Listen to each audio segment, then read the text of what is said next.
नमस्कार, स्वागत है आपका। आप देख रहे हैं मध्य भारत और मैं हूं आपके साथ श्रेया दीक्षित। मध्य प्रदेश सरकार के मंत्री कैलाश विजयवर्गीय ने सलमान खुर्शीद के बयान पर कहा, उनको समझना चाहिए कि ये पीएम मोदी का देश है, ये भारत है। इस तरह के हताश नेता ऐसे बयान देकर अराजकता फैलाने की कोशिश कर रहे हैं, उन्हें शर्म आनी चाहिए।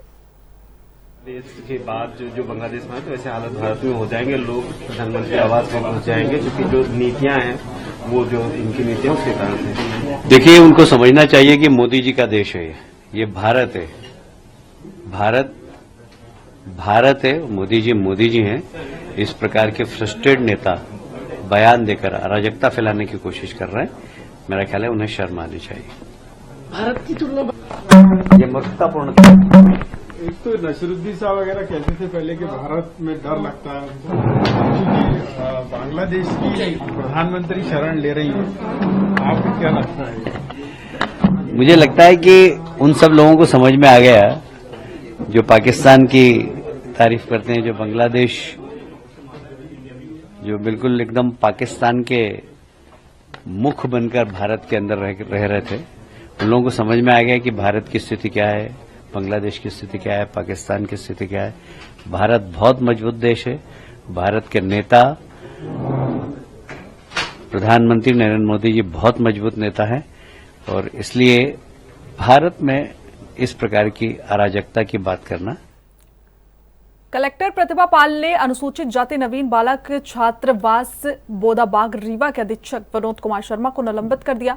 जानकारी के मुताबिक छात्रावास के विद्यार्थियों ने छात्रावास में विभिन्न अनियमितताओं की शिकायत की थी। शिकायतों की तहसीलदार हुजूर ने जांच कराई, जिसमें छात्रावास में कई गंभीर अनियमितता पाई गई है। इसके अलावा दोषी पाए जाने पर अधीक्षक के विरुद्ध निलंबन की कार्रवाई भी की गई। अपने यहाँ एक नीम चौराहे पर SC/ST छात्रावास है, उसके छात्रों द्वारा ये शिकायत की गई थी कि उनके जो सुपरिटेंडेंट हैं, जो शासन द्वारा उनको सुविधाएं दी जाती हैं, वो बच्चों को नहीं मिल रही हैं। तो इस संबंध में कल रात में ही DO ट्राइबल और तहसीलदार ने वहाँ विजिट किया और ये पाया कि बच्चों की जो शिकायतें वो सही हैं और वहाँ के जो अधीक्षक थे और चौकीदार, उनके द्वारा अपने कार्य में भी लापरवाही की गई थी और जो व्यवस्थाएं थी वो भी अप टू द मार्क नहीं मिली, इसलिए उनको निलंबित किया गया है।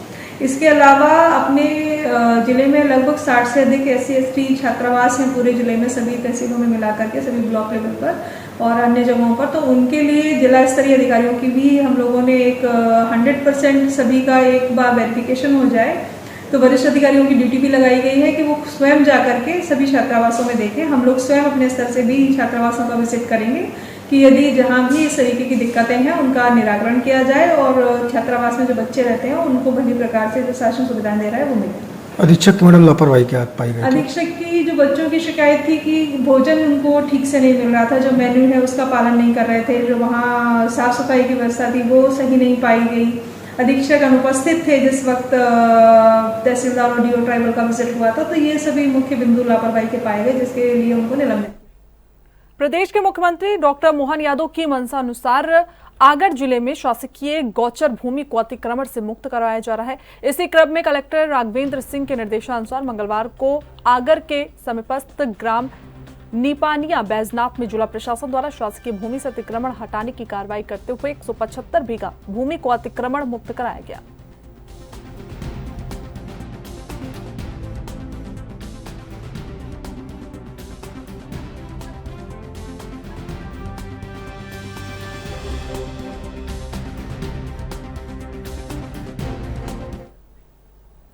शहर के ग्राम बधियाचुआ जंगलों की कटाई, भूमाफियों का कब्जा और जिला प्रशासन की कार्रवाई कुछ भी नहीं। इससे नाराज होकर पूर्व डिप्टी CM TS सिंह देव ने भूख हड़ताल पर बैठने की बात कही। दरअसल ये पूरा मामला अंबिकापुर शहर से लगे बधियाचुआ ग्राम पंचायत का है, जहां 100 एकड़ से अधिक जमीन पर भूमाफियों के द्वारा जंगलों की कटाई कर कब्जा कर लिया गया। ग्राम पंचायत के उप सरपंच के द्वारा कई बार जिला प्रशासन व वन विभाग को लिखित में शिकायत भी दी गई थी।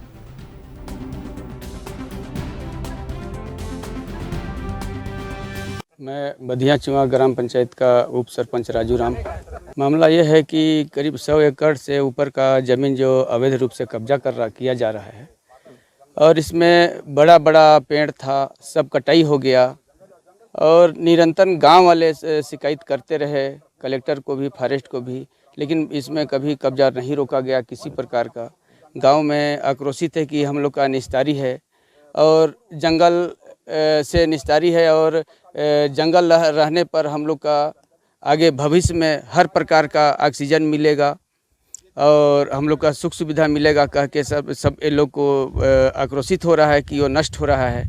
तो ये तो बड़ी मतलब थोड़ा सा गौर करने की बात है और प्रशासन इस पर बिल्कुल ध्यान नहीं दे रही है। गांव के कुछ लोगों का कहना है कि जब इसको बराबर किया जा रहा था उस समय आप लोगों ने कोई उचित कदम नहीं उठाया। नहीं, उस समय हम लोग जब से शुरुआत हुआ है तब से हम लोग इसका विरोध करते आ रहे हैं, पूरे गांव के लोग विरोध करते आ रहे हैं, मगर निरंतर ये लोग का कब्जा जारी।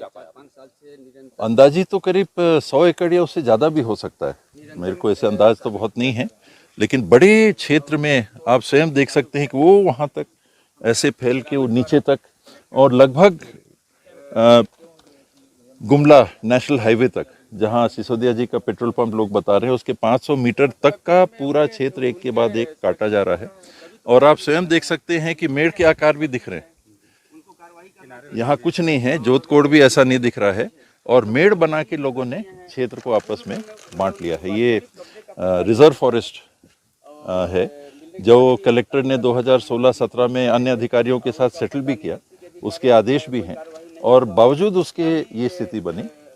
मैं बाहर था, दिल्ली में था, तो गांव से खबर आई कि बाबा यहाँ दिक्कत हो रही है, कुछ वन अधिकार पत्र है वो हमको अभी तक नहीं मिले हैं, आज़ादी के पहले से जो लोग काबिज हैं उनके वन अधिकार पत्र नहीं मिले हैं, नए लोगों को कुछ वन अधिकार पत्र मिले हैं, कुछ वो भी प्रक्रिया अधूरी है और कुछ लोग हैं जो खरीद बिक्री भी कर रहे हैं।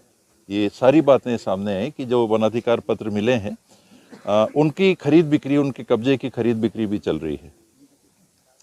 5 तारीख को सुबह ट्रेन से उतर के हम लोग सीधे बधिया चुआव आए और गांव के लोगों को मैंने बताया भी, समझाया भी कि एक देखिए वनाधिकार पट्टा नहीं है, ये वनाधिकार पत्र है। पट्टा आपको अधिकार देता है खरीद बिक्री का भी, वनाधिकार पत्र में बेचने के अधिकार नहीं है और यदि आप बेचते हैं तो ये जमीन वापस शासन को चली जाएगी। तो प्रजातंत्र के इस चौथे स्तंभ के माध्यम से हम लोग चाहेंगे कि लोगों के सामने सच्चाई कम से कम पहुंचे। अगला कदम इसको रोकने का होगा। ये नौबत तो नहीं आनी चाहिए कि यहाँ आके मैं भूख हड़ताल में बैठूं, ये तो अति हो जाएगी। नौबत आई तो बैठूंगा, ये तो अति हो जाएगी। तो यानी हल्कापन है क्या? हमारी व्यवस्था ऐसी है कि ये सब करना पड़ेगा तब कार्रवाई हो। एक जानकारी आए और अगर वो बात सही है, पक्ष विपक्ष इसमें कुछ नहीं है, नियम और कानून है, नियम और कानून के विपरीत हो रहा है तो आप कार्रवाई करिए। छत्तीसगढ़ प्रदेश के बीजेपी अध्यक्ष किरणदेव सिंह ने डोंगरगढ़ पहुंचकर मां बमलेश्वरी देवी का दर्शन कर प्रदेश की सुख समृद्धि और खुशहाली की कामना की। वहीं मीडिया से चर्चा करते हुए किरणदेव सिंह ने कहा कि मेरा सौभाग्य है कि मैं परिवार के साथ मां बमलेश्वरी दर्शन करने आया हूं। उन्होंने प्रदेशवासियों की सुख शांति की कामना की।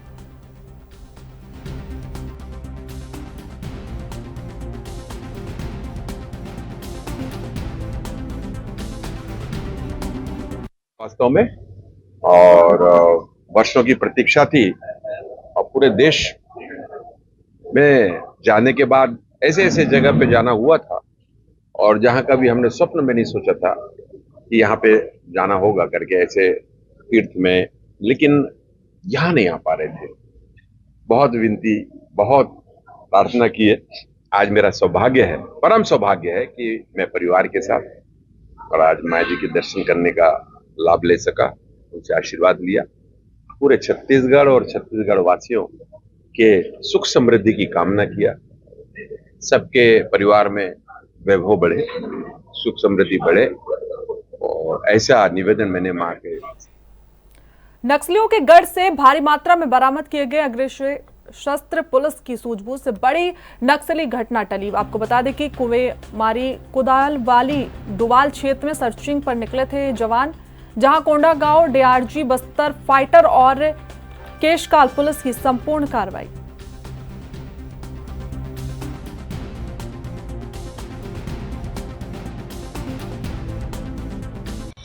श्रीमान पुलिस अधीक्षक महोदय कोंडागांव के निर्देशन में क्षेत्र को नक्सल मुक्त करने की लगातार सर्चिंग गश्त अभियान चालू है। इसी दौरान बीती रात को धनौरा थाना क्षेत्र अंतर्गत कुदालवाही के माटेंगा के क्षेत्र में गश्त पर निकली हुई थी, तो पुलिस बल को नुकसान पहुंचाने की नियत से नक्सलियों ने वहाँ पर 5 भरमार राइफल छुपा कर रखे थे और कुछ वायर और बैटरी वगैरह और नक्सली पम्पलेट भी छुपा कर रखे थे, जिसे हमारे जवानों ने खोज करके उसे निकाला गया है, जिससे बड़ी दुर्घटनाओं होने से रोका गया है।